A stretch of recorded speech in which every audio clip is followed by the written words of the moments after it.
Oi, pessoal, tudo bem? Professora Mariana para mais uma aula de atualidades, tá? Ainda relacionado ao Covid, mas aqui nessa aula eu já queria dar um pontapé, né? Já indicar para vocês um conteúdo que na geografia aparece bastante, aliás, é um dos conteúdos que mais aparece na parte de geografia, nos vestibulares e no Enem também, que é a respeito da urbanização, tá? Eu sei que o Silvio já deve ter trabalhado bastante com vocês, né?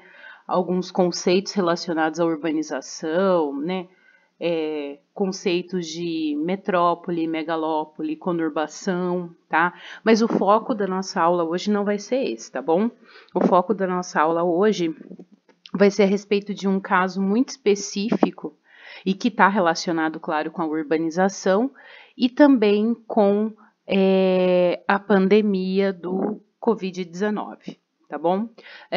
Pessoal, em São Paulo, né, na cidade de São Paulo, existe uma grande favela, né, uma grande aglomeração chamada Paraisópolis, né, famosa, acredito que vocês já tenham ouvido falar sobre ela, não me lembro agora se foi no começo do ano ou no final do ano passado que teve um incidente em Paraisópolis, né, de um baile funk, mas aqui, né, o que a gente vai trabalhar é como que uma comunidade, tá, e essa comunidade tem cerca aí de 100 mil habitantes, como que uma comunidade desse tamanho, né, com tantos casos de não problemas relacionados à doença, tá, mas problemas sociais, tá, pessoas de baixa renda, como que eles estão lidando com isso, tá, como uma espécie de ação paralela à ação do governo, tá? Essa notícia ela é do dia 15 de abril, tá? Foi atualizada no mesmo dia, justamente aí nessa parte que eu falei para vocês, em relação à quantidade de pessoas, né, de moradores. E quem tomou a iniciativa, né, de adotar um modelo aí paralelo de controle à doença foi um líder comunitário, tá? O Gilson Rodrigues, que desde do mês de março, tá? Um pouquinho mais aí da metade do mês de março, ele organizou aí uma maneira paralela ao poder público, tá? E isso, gente, é uma coisa muito importante para vocês, que o que ele está colocando aqui é é um modelo, né? É uma forma que ele, dentro daquela realidade, dentro da realidade de Paraisópolis, colocou em prática, tá? Então, o Gilson Rodrigues, ele recrutou, tá, algumas pessoas, né? Ele deu um nome aí para essas pessoas de uma espécie de presidente, né, de rua, prefeito de rua, e aí cada pessoa fica responsável por 50 casas ali na região da comunidade, tá? E aí essas pessoas, todos os dias, elas fazem o monitoramento, tá? Elas passam por essas casas, nessas casas, né, nessas comunidades. Eles tem gente ali que não tem água encanada, tem gente que não tem sistema de esgoto, tá? Então, por isso que eu falei para vocês, tá? É dentro dessa realidade da comunidade é que eles tomaram essas medidas, tá? Então, aqui, ó, cada um desses presidentes de rua, eles têm pelo menos 4 tarefas, tá?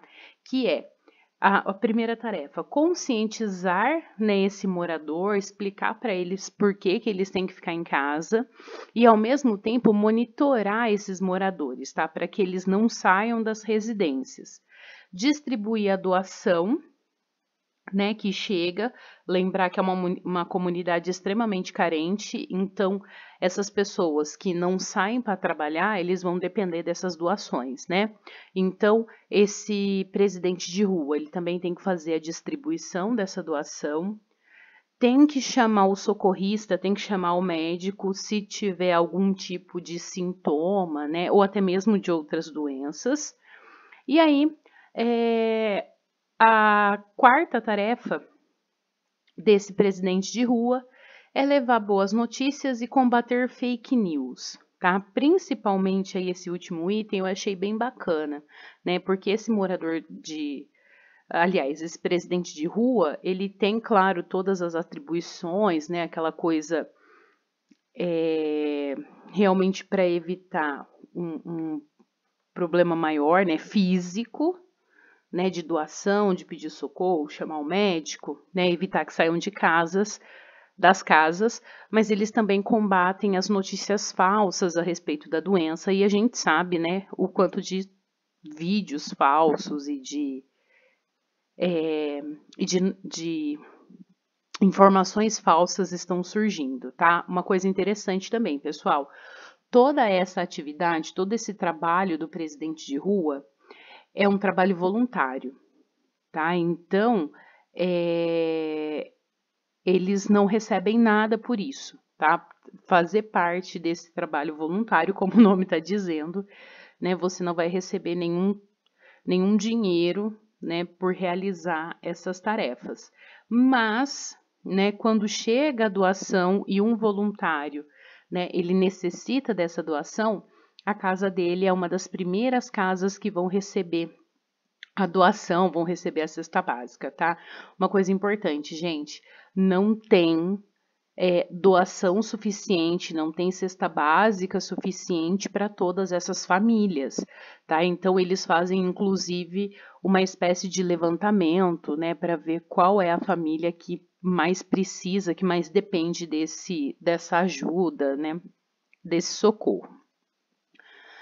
A comunidade, gente, pelo tamanho delas, eles conseguiram, tá? 2 ambulâncias, né, básicas e uma ambulância de transporte para UTI. Tem médico, tem enfermeiro e tem socorristas que estão prontos para serem usados, né, para serem utilizados ali dentro da comunidade. Tá? E o dinheiro que eles usam para manter tudo isso, né? Por exemplo, a ambulância, né? A ambulância eles têm que pagar, tá? Vem de uma empresa privada, né? Então o dinheiro que eles usam, gente, é tudo de doação, tá? Inclusive eles criaram vaquinhas online, né? Para poder conseguir arrecadar o maior número possível de doações para manter essa infraestrutura, tá bom? Gente, as escolas da comunidade, elas foram selecionadas aí, foram cedidas, na verdade, pela Secretaria de Educação, né, para abrigar leitos para os moradores que tiverem doença, né, ou tiverem a suspeita, porque eles devem ser separados do convívio da família, tá? Então aí foi algo que a comunidade pediu para a Secretaria de Educação e eles permitiram, tá? Só que assim, gente, lutar contra desinformação, lutar contra hábitos que já estavam enraizados, lutar contra a pobreza da comunidade, tá? Tudo isso é algo que os presidentes de rua, eles têm muito trabalho, né? Então, às vezes o trabalho ali diário, ele ultrapassa 20 horas, né, por dia, como o dessa moça aqui que aparece nessa reportagem, tá? Essa moça que tá aqui com o celular, a Tainá, que ela é uma dessas presidentes de rua, né? Ela era manicure antes da epidemia e agora ela exerce aí essa função de presidente de rua, tá bom? E, gente, uma coisa muito importante, tá? Todas essas pessoas que participam desse projeto, né, que fazem o voluntariado, eles acabam tendo que lidar, gente, com a pressão dos moradores, com o descontentamento dos moradores, né, porque existe, como eu falei para vocês, uma lista de prioridades, né? As pessoas mais pobres são as primeiras que recebem as doações. não tem doação suficiente para todo mundo, né? Então tem muita gente que não entende a situação, que fica bravo, que fala que na verdade esses presidentes eles estão ficando com as doações, né? Então tem muita notícia falsa, tem muita fake news relacionada, né, à atuação desses presidentes de rua. Esse senhor aqui, né, que eu falei para vocês, que é o Gilson, ele que é um líder comunitário e que acabou aí organizando toda essa estrutura para lidar. E aqui também é interessante, né, essa estrutura que Paraisópolis criou está servindo de base para ser aplicada em outros lugares, em outras comunidades, não só do estado de São Paulo, tá, mas por todo o Brasil. E junto com esse trabalho, né, de superação da doença, né, de como lidar com a doença, a preocupação deles é com relação a essa galera que é pobre, né, e que está sem renda durante a pandemia.